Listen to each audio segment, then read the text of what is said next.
ನಮ್ಮ ಕರ್ನಾಟಕ ಯಾವುದೆಲ್ಲ ಕಷ್ಟಗಳಲ್ಲಿ ನರಳುತ್ತಾ ಇದೆ ಗೊತ್ತೆ. ಆದರೆ ಖಾಸಗಿ ಟಿ ವಿ ವಾಹಿನಿಯರಿಗೆ ಇದು ಯಾವುದು ಕಾಣಲ್ಲ.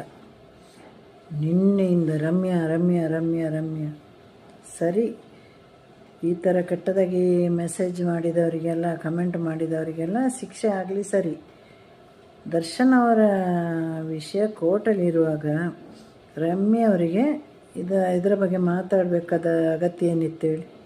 ನಮ್ಮ ಮಲಯಾಳಮಲ್ಲಿ ಒಂದು ಗಾದೆ ಇದೆ, ಕೋಲು ಕೊಟ್ಟು ಏಟು ಕೊಡು ಅಂದಾಗೆ ಆಗಿದೆ ಇದು ಅಲ್ವಾ. ಕೋಲು ಕೊಡೋದಂತೆ, ನೀನು ನನಗೆ ಏಟು ಕೊಡು ಅಂತ.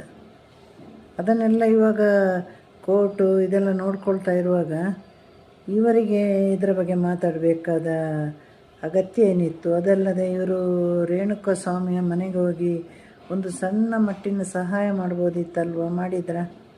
ಇಲ್ಲಲ್ಲ. ಇವಾಗ ಸುಮ್ಮನೆ ಒಂದು ವಿಷಯನ ಮಾತಾಡಿ ಅದರ ಬಗ್ಗೆ ಪಬ್ಲಿಕ್ ಮಾಡಿ ಪ್ರಚಾರ ತಗೊಳ್ಳಿಕ್ಕೋಸ್ಕರ ಇರ್ಬೋದು ಇದು. ಏನೋ ನಮಗೆ ಯಾಕೆ ಅಲ್ವ ಇದೆಲ್ಲ. ಏನಾದರೂ ಮಾಡಿಕೊಡ್ರಿ, ನಮ್ಮದೇ ಕೊಳತು ವಾಸನೆ ಬರ್ತಾಯಿದೆ.